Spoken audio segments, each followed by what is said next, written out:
our players are now getting ready for their game. So this will be really, really exciting. It is top 8 of the Malmö Regional Championships if you're just joining us. Maurice Uteg versus Francesco Rasini as well. And they've got some very spicy options that we've just been talking about here. And so looking into the matchup versus each other, because I think we talked about the Pokemon quite individually at the moment, it's going to be interesting to see what Pokemon they actually get brought to this matchup. Now, Francesco's Corviknight looks like a really interesting option to be able to resist Golden Go's, kind of make it rain, so like a nice switch for that. Fluttermane's fairy moves going around as well. Obviously has to watch out for the Thunderbolt coming out for that Choice Specs Fluttermane. But I think I can see that as a kind of a nice option to slow things down and maybe deter the Tauros from being sent out where it would go for Intimidates, which would then just get reflected back. Yeah, I do. So I think the Corviknight would be a really good pick for Francesco because it fares really well against everything except that Thunderbolting Fluttermane. But of course, the Fluttermane is Choice Specs, so if it locks itself into a move that's not Thunderbolt, the Corviknight is quite free to just come in and set up a Tailwind. Oh, yes, it does have Tailwind. Oh, this Corviknight actually carries Protect. Really interesting. But here we see the achievements of all the trainers on the screen. So Maurice, a Bremen regional champion, and also getting top 16 at Utrecht, and Francesco getting OCIC top 16 and Milan special events champion. So both champions in their own right, and getting a lot of top cut finishes. Yeah, and Francesco, I think, has made himself out of the seniors division very recently too. So to be coming to these big events like the Malmö Regionals and coming up against people who've been around for years, like Eric Rios, etc., that's really impressive to have made it in. And with that 10-4 record too, like the only person to have just snuck in there. Yes, even though he is at a 10-4 record, that is still a really, really impressive accomplishment. And we've seen so many times on stream today and yesterday that sometimes you may think one player's, just because their Swift standings are higher, doesn't necessarily, Swift finishes are higher, doesn't necessarily mean that they will be the winner. There's always a lot of upsets going on, and both these teams, I think they're looking quite evenly matched, and I think the players will be thinking about their game plan going into this. Yeah, they certainly will be, and some of the Pokemon here, you can see more make arguments for all of them in a way, right? Maurice kind of has more of a game plan where he needs to set up kind of to be able to dish out the damage he wants to do. He needs a little bit more time to do what he wants, whereas Francesco has a lot of just immediate offense. So it's probably on Maurice to maybe consider whether he wants to go for his Golden Go option here and set up that nasty spot that we can see on his team there. Because he's got the support from the Amoonguss, which can Rage Banner away. Grimmsnarl can make things more bulky on their side and reduce offense on the other side. Tauros can Intimidate as well, so there's a lot of support for it, but he may just leave it behind at the end of the day and just go for immediate offense with his Fluttermane, as a lot of people just do. Indeed, he might. The Fluttermane with Choice Specs deals so much damage. Although, I think looking at Maurice's team, his main attackers are going to be that Fluttermane, Iron Bundle, Tauros, and Golden Go. So Tauros, I think we did see earlier yesterday, it wasn't quite that bulky. It got knocked out by a Stomping Tantrum from Aurelion's Ting Lu. So it may be trained to be a little bit more offensive, but Francesco's team now on the screen with Fluttermane, Iron Hands, Chi-Yu, Iron Bundle, Garchomp, and the Corviknight. Yeah, another really cool team with a very interesting Pokemon, that Corviknight there. Garchomp too, usually kind of left by the wayside in favor of the Great Tusk for many people. But here we can see with that ground and dragon type, it's got a life orb there, boosting its power even further. And Garchomp over Great Tusk, it has a lot more speed and fairly comparable attack. And so if you go up against like an opposing Great Tusk, you've got already naturally a lot of speed to outspeed so much more than Great Tusk can. Garchomp, it being faster, a lot faster than Great Tusk, means that it is actually able to outspeed an Iron Bundle with the boost energy and speed after a Tailwind. So that is something that I think that's the reason why some players choose Garchomp over Great Tusk. And it is also, while it may be ×4 weak to ice, it's also got higher special defense than the Great Tusk. So sometimes, and I think a lot of times we've seen Great Tusk just get knocked out by even just a strong neutral special type attack, and Garchomp does not fall that easily to special type attacks that aren't super effective. Yeah, it's a great point, and that's why it really kind of makes the most of that Steel Terror it's got here. But yes, here we go. So, Maurice Uteg versus Francesco Rasini. Who do you think is going to take the title here? Who is your favorite? Who do you think will be able to conquer the other person with their team? So, it was originally kind of very much in Francesco's favour. A lot of fans in the courage there. Now. And now 50-50 at the moment. The Germans are coming in probably for Maurice there a little bit more. We shall have to see here in Sweden, in Malmö. But both players, I think, have just been so strong at the moment. So it makes a lot of sense to vote for either of these players. Yes, you have until the end of until the battle begins for the polls to close. So yes, please show your support for these players by voting on who you think will win. Yeah, now looking at the teams once again, we obviously have an humongous on Maurice's end. What a surprise. Exactly, and we saw in our last round before where it seemed like Leonardo Bononomi didn't have a lot of options for Eric Rios' humongous. So on Francesco's end, what does he have for it here? So we've got a Lumbear on the Corviknight, for instance. We've got some super effective damage on the Iron Bundle, but all the Chiyu can do a lot of damage to it as well in those fire moves. And also a Terra Grass from the Iron Hands. So if the Iron Hands, as long as you don't switch it into a Spore, the Iron Hands does have the option to go for Terra if it's on the field at the same time as the Amoonguss. Or if Francesco just, if he's planning several steps ahead, he might think, oh, the Amoonguss might be coming in, I might just Terra into grass, or the Iron Hands might just naturally Terra into grass in front of Vladimir to dodge that super effective fairy type. But here we go. Yes, exactly. Yeah, either way, round one, first of all, of the first top 8 in the Malmö Regional Championships. Corviknight, there it is, with Garchomp and the Grimmsnarl and the Golden Go. So all very interesting Pokemon from both players suddenly out right from the get-go. Maurice deciding that this Golden Go is going to be his primary damage dealer. And, we saw in all the previous games how strong it was. And the Grimmsnarl just, I think we saw a glimpse of that reflect, just, making sure that it's not going to be taking any super effective, it won't be, the damage from the Garchomp will be less. And the Corviknight really isn't going to threaten the Golden Go very much because its only attacking moves are Iron Head and Brave Bird, both of which the Golden Go is going to take quite well. But turn 1 Terra coming out immediately. Yeah, Francesco leading with that Garchomp really threatens this Golden Go at the moment to either Terra, protect, or switch out at the moment. So Maurice does reveal the Terra Water immediately here, so we'll have to see if Francesco has answers for water types in the back. But first, Grimmsnarl setting up the Reflect, so it's going to be able to take the physical hits of these Pokemon a lot better right now, as Garchomp going for that nice safe Earthquake. It's going to do a lot of damage regardless with that Life Orb, but with the Reflect kind of cancels that a little bit more, but that's still a third of damage onto Golden Go, which is quite a bulky Pokemon. It's a nasty plot though, setting up that special attack quite far as the Iron Head follows up for the Corviknight, but it's not enough for a KO. That did a lot of damage for a Corviknight because Corviknight it has reasonable attack, but it's mostly used as a support Pokemon. I was actually expecting a Tailwind to come up because I thought, that's pretty safe, but it actually makes sense because the Garchomp's already the fastest thing on the field, so there really isn't a point in going for the Tailwind. And nothing on Maurice's side actually resists ground, so it's a really safe play to just go for the Earthquake from the Garchomp. I think it's a really good point, actually. So yeah, as soon as you lead that Garchomp, especially combined with potential speed control from the Corviknight's Tailwind, there is nothing that wants to come in and switch on this thing, unless it's the Tauros with the Intimidate, but even then, it's going to take a decent chunk from that super effective hit. So yeah, it's piling on the offensive pressure really early, I think, is a really good way of kind of pressuring the setup potential that Maurice is trying to do right now. This Grimmsnarl just going for a parting shot onto the Garchomp, recognizing it's probably not going to be dealing very much, although I do wonder how much damage a Spirit Break would have done to that Garchomp. Of course, Grimmsnarl is naturally quite slow, so he will be going last, and the parting shot with a Prankster ability making it go first, and Rock Slide coming out, so now Francesco looks like he's fishing for some flinches. Yeah, and there it is. Golden Go absolutely flinched there. That's a really big one because at a +2, Golden Go was going to do a lot of damage there, I think. And yeah, Corviknight just freely sets up the Tailwind, so if in case anything faster came in, Garchomp would still be offering a lot of offensive pressure.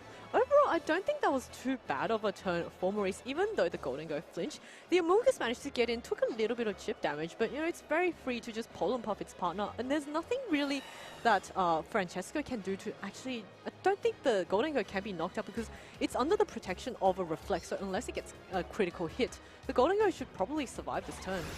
Yeah, Golden Go should, but with a Brave Bird from this Corviknight, Amoonguss might not be sticking around too long. We'll have to see how powerful this is. Brave Bird, there it is, into the Amoonguss, but it's not quite enough, thanks to the Reflect the Grimmsnarl set up earlier there. So the question is, do these Pokemon get to move this turn? They probably will. It's the Citrus Berry though first from this Amoonguss, so it looks like it's going to be able to take it. That was a flinch. But the Shadow Ball from a +2 Golden Gun is not enough to knock out the Corviknight. But the Garchomp gets put to sleep for all of its trouble. It is at -1 attack. So, and you know, with the Reflect Up as well, the Garchomp really is just doing chip damage at this point. Yeah, it is, and it's gone to sleep. It's kind of got a lot of like drops on the parting shot as well, so I wouldn't be surprised maybe a switch out maybe from this Garchomp to kind of maintain the offensive pressure that Francesco really needs to put on, because the longer he leaves this Golden Go, the more health it's going to get from leftovers, the more potential Amoonguss can Pollen Puff it up, and the more potential Golden Go could just boost even further. So he may choose to stay in here, maybe go for a Brave Bird, sack the Corviknight and bring something in, but a switch up from this Garchomp I think would be a play for him to kind of consider here. It's also worth noting that the Corviknight has Protect, which is quite rare, but it can Protect just to keep itself safe, because the Corviknight is in range of getting KO'd by anything this Golden Go throws at it. The Garchomp is going to take its first turn of sleep, and the Corviknight going for Brave Bird, but into the Protect of the Amoonguss, so a really good Protect there from Maurice. And the Golden Go is now going to make it rain, and that is enough to take a double knockout this turn. Yeah, so massively different turn from Maurice this turn. We're using Golden Go's signature move, Make It Rain, to really make it rain onto Francesco's team there. A double KO is absolutely huge for him at the moment, but let's see what Francesco's brought in the back to potentially deal with this, well, very infamous duo that Maurice has used so well to get this far in this tournament. Oh, a Chi-Yu coming out, and I wonder if there's an Iron Hands hiding out in the back. And yes, indeed. Nice call. So Francesco hasn't used a Terra option, so he's quite free to just go for a Terra Grass to dodge those Rage Powders and then hit the Golden Go, which is now a Water type with a super effective Electric type move. Yeah, so for all 4 Pokemon though still for Maurice, which is looking really nice for him. The Chi-Yu is the Focus Sash, so it's going to be able to take whatever hit it likes at the moment, and a really nice option into Golden Go in general, both resisting the Ghost and the Steel options at the moment too. However, it's probably not going to make too much difference based on how boosted this Golden Go is. It's now only at +1 at the moment, because Make It Rain had lowered its special attack a little bit more, and it might be slower than the Chi-Yu too, so it's going to have to take a Dark Pulse for its troubles, at least at this point. Grimmsnarl coming in for the Amoonguss. Wonder if Maurice is just trying to get a free switch into the Pokemon that he has in the back, because this Grimmsnarl is quite heavily damaged, and the Heat Wave coming in, is it going to hit that Grimmsnarl? Yes, it does, and Grimmsnarl is going to get knocked out without being able to set up any more screens this game. Yeah, so a nice safe play from Francesco there. There's not really much reason to do anything else, to be honest. It was a nice, and it looked interestingly, I think Francesco predicted the Protect on Golden Go there too, because otherwise I think you'd be wild charging if you really wanted to hit into that Golden Go there. Yes. As the opposing Tailwind does peter out, so there is a chance for this Golden Go to now start outspeeding a few things, namely that Iron Hands, which it probably definitely wants to get rid of before an Electric type move comes to for it. This Iron Hands is quite well positioned, being able to hit both the Golden Go and the Iron Bundle for super effective damage. And it's also quite interesting that there was no Terra from Francesco so far. So he predicted that switch out from the Amoonguss, and just chose to keep just the Terra option in his back pocket. Just when he absolutely needs it, that's when he'll go for it.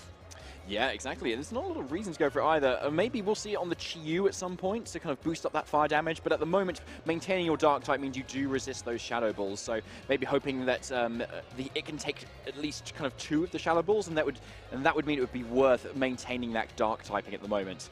However, it's still 2 great offensive options for Francesco to have at the moment, but with this Iron Bundle coming in, it might change things a little bit, because it's going to definitely outspeed both of these options. A Terra coming out onto that Chi-Yu, so it is now going to be the Terra Fire, so its Fire type moves will be boosted, and I think Chi-Yu with its Bees of Ruin ability is going to do so much damage, but Hydro Pump coming out, connecting, bringing the Chi-Yu down to its sash, and Chi-Yu I think should be outspeeding this Golden Go unless this Chi-Yu is just really, really slow, and yes, indeed, it outspeeds, manages to connect on both Pokemon, and that is, and wait, was Iron Bundle on a sash?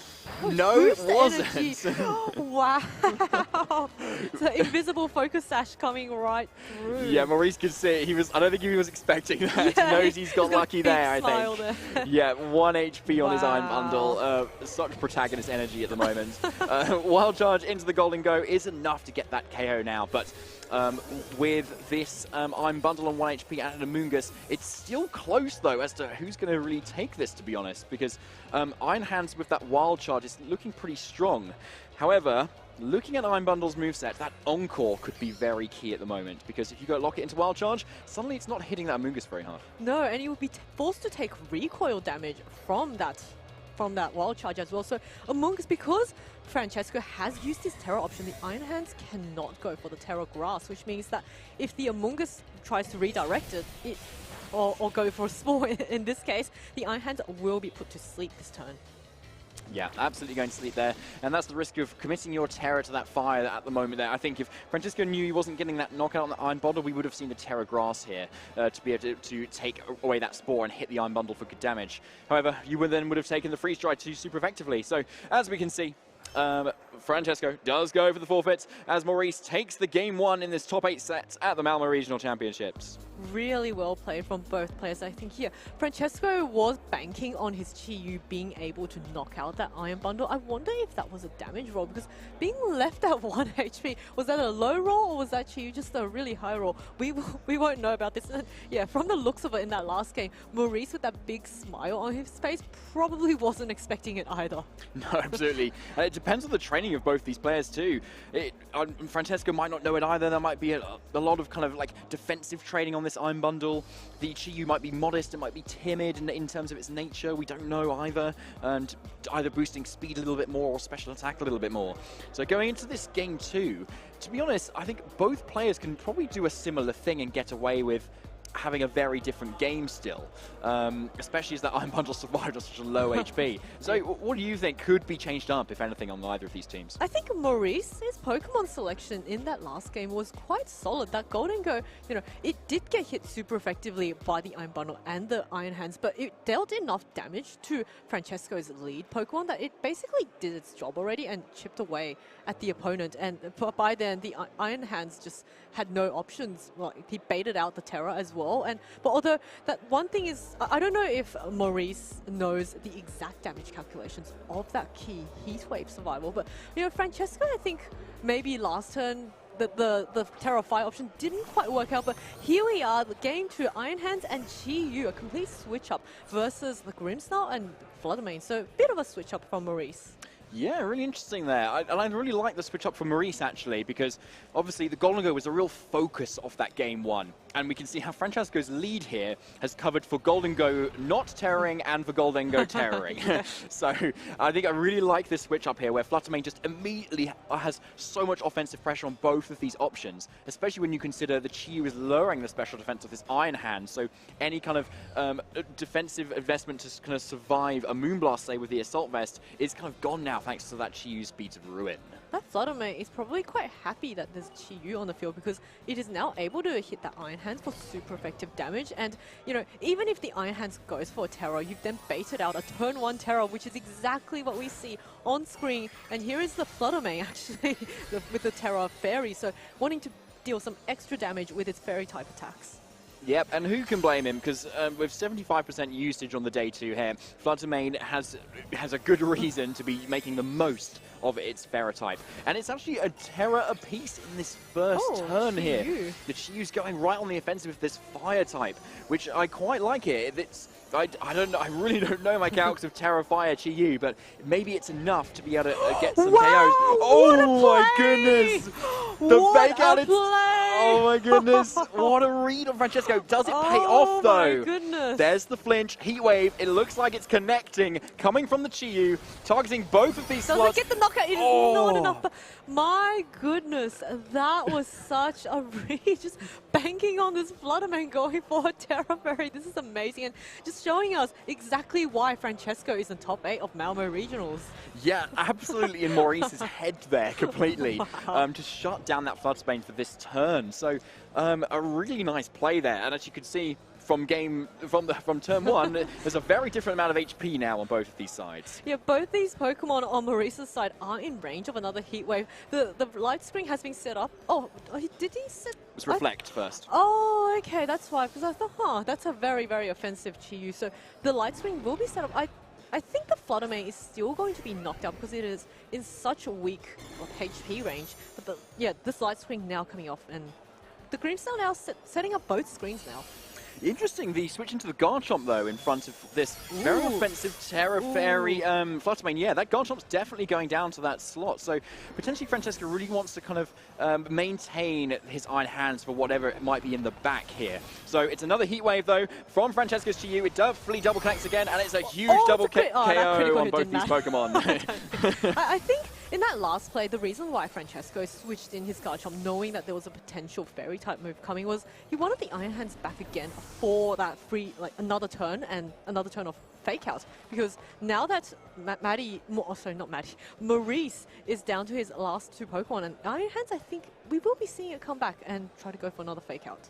Yeah, I think we will, and it's a really good option too. But as we can see, Maurice's end on he has the Iron Bundle and the Amoonguss, as he did last time. Both have Protect on it, so he can kind of stall that out, and there's no kind of boosting that Francesco can do on his end, other than maybe a switch into whatever else he's got in the back. So it's a fairly safe position at the moment, and he's already committed to the Terra Fire as well. So Iron Hands is looking not great in front of this Amoonguss right now. It's kind of the perfect part of this Iron Bundle. So it's really on Francesco to be able to see if he can deal with this Iron Bundle, even though the Amoonguss is sitting there. Yes, this Chi-Yu's Focus Sash has been broken, so if the Iron Bundle is able to connect a Hydro Pump after this turn where they go for double Protect to stall out that Fake Out, the Chi-Yu, which is the main damage dealer for Francesco, is going to be going down to that Hydro Pump. Of course, there is the Iron Hands, but you know, being unable to go for a Terra Grass, it will be vulnerable to any Rage Powders or Spores from that Amoonguss. Now, the question is, what does Francesco have in the back? If it is the Corviknight, it's going to be able to take maybe a couple of hits from the Iron Bundle, and it's going to be able to super effectively deal with this Amoonguss too. So that would be a really nice option if he has it. But I feel like if he did, we would have seen the switch into it at the moment, because I think this is a fairly obvious play, but he still has the option to do it next turn. And if it's the Fluttermane as well, it's still a fairly decent option too. Yeah, there's the Overheat into the Protect and the Fake Out. So we're kind of in a same board state going into this next turn, but with no Fake Out pressure this time. There is the Hydro Pump being clicked onto that Chi-Yu. I wonder if Maurice is feeling a little bit nervous about clicking that button. But yes, as you mentioned earlier, we haven't seen what the last Pokemon from Francesco's side is. The Iron Hands fares quite well against the Iron Bundle, but you know, with the Amoonguss on the field, it is going to have to knock out the Amoonguss first before we can get to the Iron Bundle.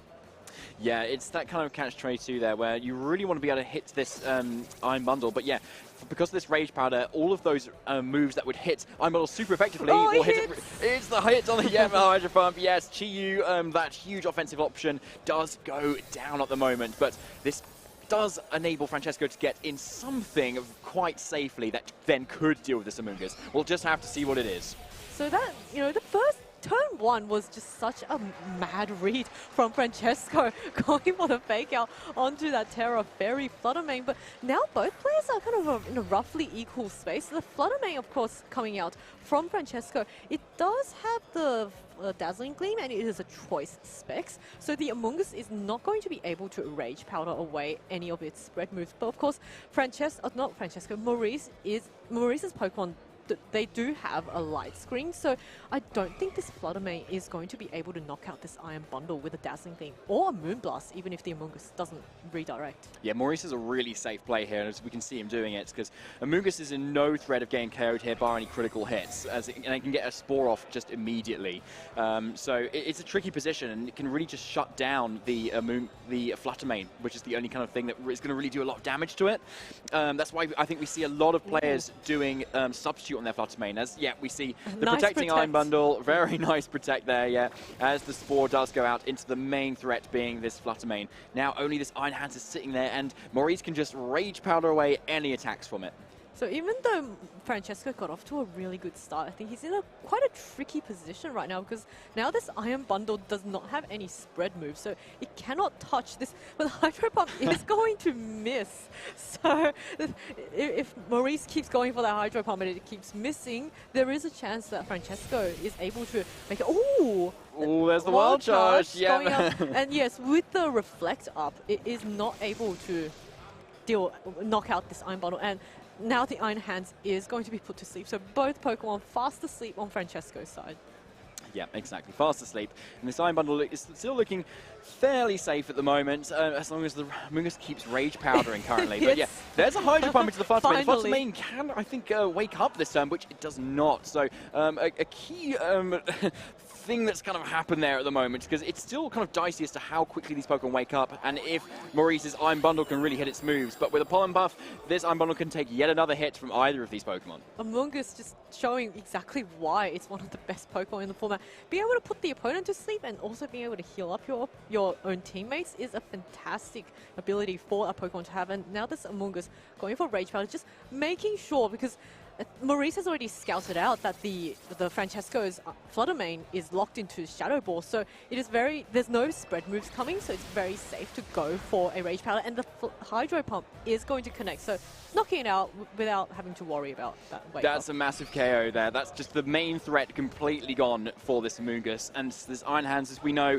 has no way of hitting this Amoonguss for any good damage. It's Wild Charge, Drain Punch, Volt Switch, and Fake Out, which is already used, so it's just Rage Powder and see if you can just chip this thing down as much as you can with your freeze dries. Yes, I think eventually this game, even though, I'm actually really impressive being able to hit most of its Hydro Pumps so far, but you know, the Wild Charge just really isn't doing very much to this Amoonguss. And also, Amoonguss has a Citrus Berry, which hasn't yet been consumed, so even if it just keeps redirecting, like, the Iron Hands is going to have a lot of work cut out for it to just try and knock out this Amoonguss first. Yeah, it really does. And yep, another safe play from Maurice. Protect and Spore. No critical hits are going to be able to hit into the Amoonguss right now either. So it's a good opportunity for Francesco to Drain Punch and get a little bit of health back. Any kind of crits there might kind of get it out of range. And eventually the Reflect is going to wear off too, and those Drain Punches will do more damage and therefore heal even more. I almost wonder if this Iron Bundle will want to go for something like an Encore at some point. Does this, I believe it does have Encore. Yes, it does. So, you know, it could have Encored that Wild Charge in the last turn and then force the Iron Hands to keep taking recoil damage. But I think it's quite clear at this stage that it's going to be really, really difficult for Francesco to break through this combination of Amoonguss and Iron Bundle. Yeah, it is at the moment, and it's kind of no obvious way for a lot of damage to come out at the moment. And it's interesting the freeze dries aren't coming out from Maurice yet, because it's definitely consistent damage, and he knows he needs to commit a lot of Hydro Pumps here, and eventually you are going to miss them. But yep, he's still going to go for it, which is fair enough. Does a lot of damage. Another one. Ooh. Yeah, there is it. It's probably in range of another one, Zoe. I did catch a glimpse of Maurice's screen. I think the Iron Bundle's Hydro Pumps are slowly running out of PP. So this is the very last Hydro Pump. But Francesco is going to recognize that the Iron Bundle cannot defeat such a powerful combo. And hello trainers, welcome back to the Malmö Regional Championships. My name's Ben Kiriakou, and joined here is your winner from our top 8 feature match. And Maurice, it's been a little while since we've spoken, but the last time that you were on the couch with me or behind the desk was when you won the Bremen Regional Championship. So congratulations, how are you feeling right now? Well, I'm feeling great, obviously. Yeah, of course, Bremen was something that happened last year, where I managed to win, and of course I will try my best to do the same thing again. But yeah, it's just great to be here again. And fantastic to have you here as well. And your opponent Francesco gave you a tough match for sure. Something that we were having a little bit of a look at was that you're both very, very close in championship points coming into Malmö. So was that something that you were thinking about going into the match, you know, a worthy opponent to play against? I mean, I didn't know that we were this close CP-wise, but we played at Liverpool, which was my first regional last year, in a side event. He was a senior back then, which is, by the way, crazy that he managed to, in his first master year, managed to do top 8 at a really big regional. Like, the regionals are 3 times bigger than last year, so big congratulations to him. And yeah, since then we stayed in touch a little bit. So yeah, it was nice seeing him at the higher tables. We played before in day 2 today in Swiss rounds, and yeah, this basically was just a rematch. And what a game it was, right? Definitely. And speaking about the game that you had, that Iron Bundle survival on 1 HP, when that Chi-Yu went for the Terra Fire, what were you thinking in that moment? Well, to be honest, I was thinking like, I need to dodge a heat wave now. I don't remember the exact game state. My head's blanking right now, but I think I needed to dodge one of the 2 slots to have a good shot at winning. And well, I didn't dodge, and I was like, okay, let's go into the next game. I messed up in the turns before, so should still be fine. And yeah, then my bundle just lived. I don't think I had light screen up. I think I only set up reflect, and it just lived. So yeah, I think it was game 2 that you got the light screen set up, and exactly. That's a good segue into some of the Pokemon that you've picked coming into Malmö. The first of which, of course, being that Grimmsnarl. Tell us about that choice. Well, as some people that watched me in Bremen might know, I'm a huge fan of Grimmsnarl. Obviously, because I won the regional last year with it. Yeah. I tried Grimmsnarl in Bochum as well this year. It didn't quite work out, but I really believed in this team that Shao or Adam Scherfu built. And yeah, I mean, it's working great. And I don't think many people are able to pilot this team really well. And that's why not many people are preparing for it, you know. And you can often see that you have a game plan advantage against those more known teams. So Certainly you have to prepare for everything that you are likely to be seeing coming into a regional event. So Maurice, we alluded to it earlier, but you are qualified for day 1 of the World Championships coming up. You're getting a bunch more CP from this event, no matter how you fare in the top 4 next. What are your plans for the World Championships? Well, I will not chase day 2. I mean, if I win here, then I do some PCs, and maybe it barely is enough, but I can't do Turin. I'm at the end of my thesis, so right. Yeah. Gotta have your priorities besides Pokemon, right? So definitely. No day 2 race for me.